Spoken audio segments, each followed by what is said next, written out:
बंधु माने आजिर एही कार्यक्रमटी मीन राशि व्यक्तिशेष बहुत गुरुत्वपूर्ण अटे। कारण एही मई मासरे आपणक पई खुशीर लहरी आनिब ना आपण जो संघर्षर सम्मुखीन हेउछंती ताहा जारी रहिब से विषय आजिर भिडियो रे आमे माने विस्तार भाबरे आलोचना करिवो। तेणु भिडियोटी को हालुका भाबरे नियंतु नाही, कारण वर्तमान आपणक राशि रे शनि 7.5 द्वितीय पर्याय चलिछि। फलस्वरूप समग्र मई मासरे आपणको किछि विषय प्रति विशेष सतर्कता अवलंबन करबाको पड़िबो। जेतेबेले चारोटी उल्लेखनीय घटना आपणको जीवन रे घटिबो, गोटे पटे आनंदर मुहूर्त रहिबो, अन्य पटे सतर्कतार आवश्यकता रहिबो। जदि आपण दुईटी जाक मध्यरे संतुलन रक्षा करिवे तेबे आपण जो सबु लाभ आसीबो, जो सबु सफलता आसीबो से सबु अनुभव करिवे।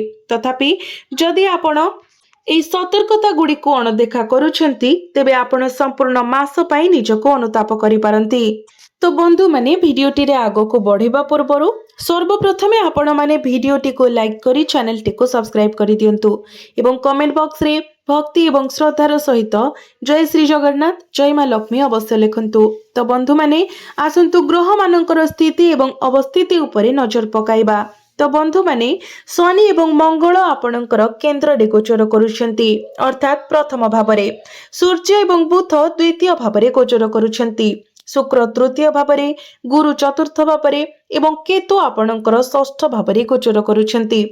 तो वर्तमान मास आगो को बढ़िबा एवं मे मासर दिन गुडिक प्रकाश पाइबा सहित एही ग्रह परिवहन परिवर्तन हेबो एवं एही परिवर्तन गुडिकर निर्दिष्ट प्रभाव आपणक जीवन उपरे यार शुभ एवं अशुभ प्रभाव देखाइबो। तो बंधु माने ए सब विषय भिडियो रे विस्तृत भाबरे आलोचना करा जायछि। आपण कोन करिवे कोन न करिवे से विषय संपूर्ण सूचना दिया जायछि। तेबे बंधु माने भिडियोटी को आपण शेष पर्यंत देखंतु, तेबे आपणक जीवनर एक प्रमुख समस्यार समाधान होई पारिबो। तेबे बंधु माने एही मई 2026 श्रृंखला आर्थिक परिचालना एवं भौतिक सुविधार एक चमत्कार समन्वय उपस्थापन करुछि। तथापि गोटे गुरुत्वपूर्ण कथा मन रखिबाको पड़िबो। शनि आपणकर लग्न रे गोचर करूछंती प्रथम भावको, जहा आपणकर व्यक्तित्व, व्यक्तिगत आचरण एवं चिंताधारा को नियंत्रण करे। तो एठारे शनिकर उपस्थिति को दृष्टि रखी एवं आपण वर्तमान शनि 7.5 द्वितीय पर्याय दे गति करूछंती। मई 2026 रे आपणको उपरे दायित्वर भार यथेष्ट वृद्धि पाइबाकु जाउछि। वास्तव में किछि समय धरी आपण पूर्वरु आपणकर परिवार, पिला, पितामाता, ऑफिस काम एवं व्यवसाय सह जड़ित विभिन्न दायित्व बहन करि आसुछंती, जहा आपणको स्वाभाविक भाबरे निरंतर चिंतारे रखिछि। तथापि मई मासरे एही दायित्व गुडिक आहुरी बढ़िबाकु जाउछि। तेबे भयभीत हुंतु नाही किंबा चिंता करंतु नाही, कारण भगवान शनि आपणको श्रृंखलार मूल्य सिखाइबाकु आसिछंती। जीवन रे परवर्ती पदक्षेप किपरि नियाजिब, बुद्धिमता एवं कौशल सहित परिस्थिति गुडिको किपरि मुकाबिला करिवे से विषय आपण एक आंतरिक श्रृंखला भावना विकसित करिवे। भगवान शनि आपण को 7.5 द्वितीय पर्याय रे यह सिखाइबे। आपण बेले बेले आलस्य किंबा शारीरिक थकापन अनुभव करि पारंती। एपरि समय केवल मन रखंतु जे यह परीक्षार समय, यह एक गुरुत्वपूर्ण समय जोठारे जदि आपण क्लांत किंबा पराजयर शिकार होंती तेबे आपण खेल को संपूर्ण भावरे हराई जबर आशंका रखंती। विपरीत भावरे जदि आपण आपणको दिया जाइथिबा दायित्व गुडी को परिश्रम एवं उत्कर्षतार सहित पालन करती तेबे भगवान शनि जे धीरे धीरे फल प्रदान करती शेषरे आपणको आशा ठारू अधिक आशीर्वाद प्रदान करिवे।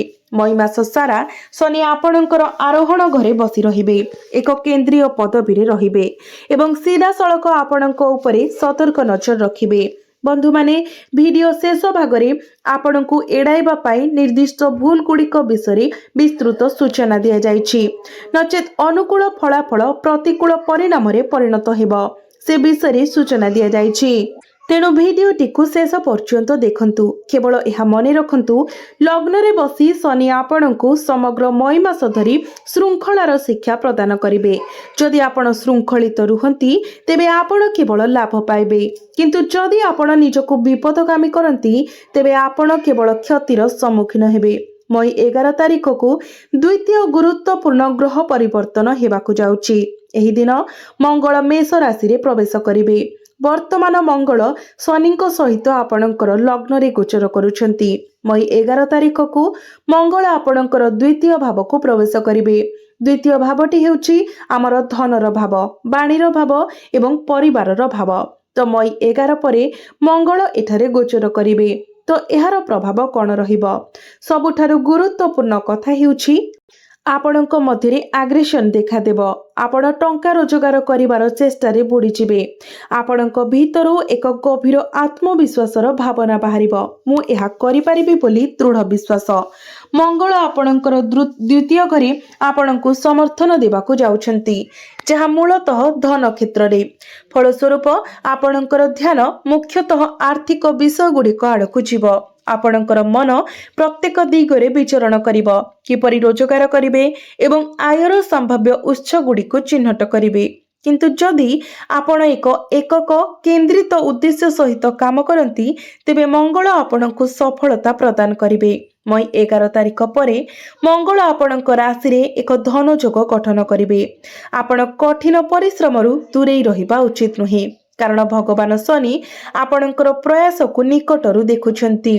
वास्तव में आपण केवल आपणकर श्रमर फल पाइबे। केवल सर्टकट माध्यम रे किंबा कठिन परिश्रम को एड़ाइबा द्वारा किछि मध्य पाइबे नाही। आपणकर परिश्रम हेउची आपणक सफलतार सर्वोच्च चाबिकाठी। एही सत्य को आपणक मन रे दृढ़ भाव प्रवेश करांतु। यह व्यतीत मई 2026 रे विशेष करी 14 तारिख रे आउ एक राजयोग गठन हेबाकु जाउची। दयाकरी ध्यानपूर्वक शुणंतु। शुक्र जे पूर्वरु आपणकर तृतीय भाव रे गोचर करुथिले, से चतुर्थ भाव को आसी जिवे, जोठारे गुरु पूर्वरु गोचर करुछंती। तो गुरु आपणक राशिर शासक ग्रह अटंती, आपणक राशिर अधिपति अटंती। तो शुक्र एही क्षेत्र रे प्रवेश करिबा परे दुईटी ग्रह सेमानकर शक्ति को मिश्रण करी आपणक पई एक शक्तिशाली राजयोग सृष्टि करिवे। तो मई 14 तारिख रे शुक्र राशि परिवर्तन करी आपणकर चतुर्थ भाव को प्रवेश करिबा मुहूर्त रे आपणक पई एक दिव्य आशीर्वाद रु कम प्रमाणित हेबो नाही। आपणक घरर परिवेश जहा चापग्रस्त किंबा विचलित थिला, सब किछि आनंददायक होइजिब। अस्थिर जिनिस गुड़िक स्थिर हेब। आपण देखिबे जे पूर्वरु जो परिस्थिति गुड़िक ट्रैक रु बाहरी जाइतिला, ताहाबे पुनर्बार ट्रैक को फेरी आसीब। आपण एक जान किनि पारंती किंबा आपणक घर पई एक नूतन उपकरण किनि पारंती। मई 14 परे चतुर्थ भावरे गुरु एवं शुक्रंकर संयोग द्वारा एपरि एक अनुकूल संरचना सृष्टि हेउछि। तथापि प्रकृत खेल आरंभ हेबाकु जाउछि। आपणकर जीवन रे एक संपूर्ण नूतन पर्याय आरंभ हेबाकु जाउछि, कारण मई 15 रे सूर्य एवं बुध वृष राशि रे प्रवेश करिवे। जे पूर्वरु आपणकर द्वितीय भाव रे गोचर करुथिले, आपणकर तृतीय भाव को आसी जिवे। तृतीय भावटी हेउछि साहस एवं पराक्रमर भाव। तो जेते बेले बुध एवं सूर्य आपणकर तृतीय भाव रे प्रवेश करिवे, मई 15 तारिख रु आपण निज भितरे साहस एवं आत्मविश्वासर वृद्धि देखिबाकु पाइबे। किछि समय धरि आपण दुर्बल अनुभव करिथिबे, एक भावना पोषण करिथिबे जे आपण किछि हासिल करिबाकु असमर्थ। आपणक मन रे एक स्थायी हताशा थिला, आत्मसंदेह सहित। तथापि मई 15 तारिख रु आपणक मध्यरे आत्मविश्वास बढ़िबो। एक असाधारण साहस जहा आपणक आपणकर शत्रु मानक उपरे प्रभाव पकाइबाकु सक्षम करिबो। मीन राशि रे जन्मित व्यक्ति विशेष मानक पई जो माने आपणको ईर्षा करिथिले, आपणक विरुद्ध रे षडयंत्र करिथिले किंबा दूषित गुजब प्रसार करिथिले, से माने मई 15 तारिख परे उच्च सूर्यंक ठारू एक उपयुक्त एवं निर्णायक जवाब पाइबे। वर्तमान ए उल्लेखनीय घटना गुड़िकर ही आलोचना परे यह लक्ष्य करबा उचित जे 99% लोक ए तीनोटी भूल करती, जहा फल सेमानंको घर पाई जो खुशी स्थिर थिला ताहा चली जाए एवं सेमानंकर सौभाग्य दुर्भाग्य रे परिणत हुए। तो सेई तीनोटी भूल कौन आमे प्रकाश करबा पूर्वरु आपण माने सर्वप्रथमे कमेंट बॉक्स रे जय श्री जगन्नाथ जय मां लक्ष्मी लिखि दियंतु। तो बंधु माने प्रथम भूल हेउची मंगलंकर चिंता न करिबा पई आपनको विशेष सतर्क रहिबाको पड़िबो जहा 11 मई रे द्वितीय भाव को प्रवेश करिवे। ଏହା ହେଉଛନ୍ତି ସେହି ଗ୍ରହ ଯିଏ ଆପଣଙ୍କୁ ଧନ ସୃଷ୍ଟି କରିବାରେ ସାହାଯ୍ୟ କରିବାକୁ ଯାଉଛନ୍ତି। ତଥାପି ଗୋଟିଏ କଥା ଆପଣଙ୍କୁ ବୁଝିବାକୁ ପଡ଼ିବ, ମଙ୍ଗଳ ଆମ ଭିତରେ ଅଗ୍ନି ତତ୍ତ୍ୱକୁ ବୃଦ୍ଧି କରନ୍ତି। ଏହା ଆମକୁ ଆକ୍ରମଣାତ୍ମକ କରିଥାନ୍ତି, ଯାହା ଫଳରେ ଯଦି ଆପଣ କାହାକୁ ଅପମାନଜନକ ଶବ୍ଦ କୁହନ୍ତି ତେବେ ଏହା ଗଭୀର ଆପତ୍ତି ସୃଷ୍ଟି କରିପାରେ। ଏହାର ସିଧାସଳଖ ଅର୍ଥ ହେଉଛି ଯେ ଏହି ମଇ ମାସରେ ଆପଣଙ୍କୁ ଆପଣଙ୍କର ବାଣୀ ଉପରେ ଅଧିକ ସତର୍କତା ରଖିବାକୁ ପଡ଼ିବ। ନିଶ୍ଚିତ କରିବାକୁ ପଡ଼ିବ ଯେ ଆପଣ କାହାକୁ କ୍ଷତିକାରକ କିମ୍ବା ଅନୁପଯୁକ୍ତ କିଛି କହିବେ ନାହିଁ। ଅପମାନଜନକ ଭାଷା ବ୍ୟବହାର କରିପାରୁ ଦୂରେଇ ରୁହନ୍ତୁ, ନଚେତ୍ ପରିସ୍ଥିତି ଆହୁରି ଖରାପ ହୋଇପାରେ। ଏବଂ ଦ୍ୱିତୀୟ ବିପଦ ହେଉଛି ଶନିଙ୍କ ବିଷୟରେ, ଯିଏ ବର୍ତ୍ତମାନ ଆପଣଙ୍କର ଲଗ୍ନରେ ଗୋଚର କରୁଛନ୍ତି। ଯେତେବେଳେ ଆପଣ ଶନି 7.5 ପର୍ଯ୍ୟାୟ ଦେଇ ଗତି କରୁଛନ୍ତି, ଶନି ଆପଣଙ୍କୁ ଶୃଙ୍ଖଳା ଶିଖାଇବା, ଆପଣଙ୍କୁ ପରିଶ୍ରମୀ ବନାଇବା ଏବଂ ଶେଷରେ ଆପଣ ପ୍ରକୃତରେ କେତେ ସକ୍ଷମ ତାହା ଦେଖାଇବା ପାଇଁ ଯାଉଛନ୍ତି। ତେଣୁ ଶୃଙ୍ଖଳାରୁ ଦୂରେଇ ଯାଆନ୍ତୁ ନାହିଁ କିମ୍ବା ଏକ ସଞ୍ଚରିତ ଦିନଚର୍ଯ୍ୟାରୁ ଦୌଡ଼ନ୍ତୁ ନାହିଁ। ଆପଣ ଯେକୌଣସି କାର୍ଯ୍ୟ କରୁଛନ୍ତି ତାହା ସଚ୍ଚୋଟତା ଏବଂ ଶୃଙ୍ଖଳତାର ସହିତ କରନ୍ତୁ ଏବଂ ସର୍ବଦା ସତ୍ ପଥରେ ରୁହନ୍ତୁ।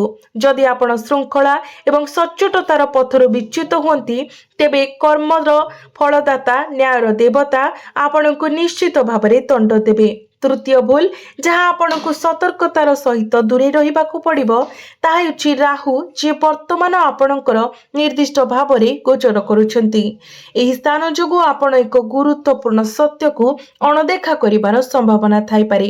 କୌଣସି ପରିସ୍ଥିତିରେ ଅସାବଧାନତା ବଶତଃ ମଧ୍ୟ ନୁହେଁ। ଆପଣ ଆପଣଙ୍କର ସ୍ୱାସ୍ଥ୍ୟକୁ ଅବହେଳା କରିବା ଉଚିତ ନୁହେଁ।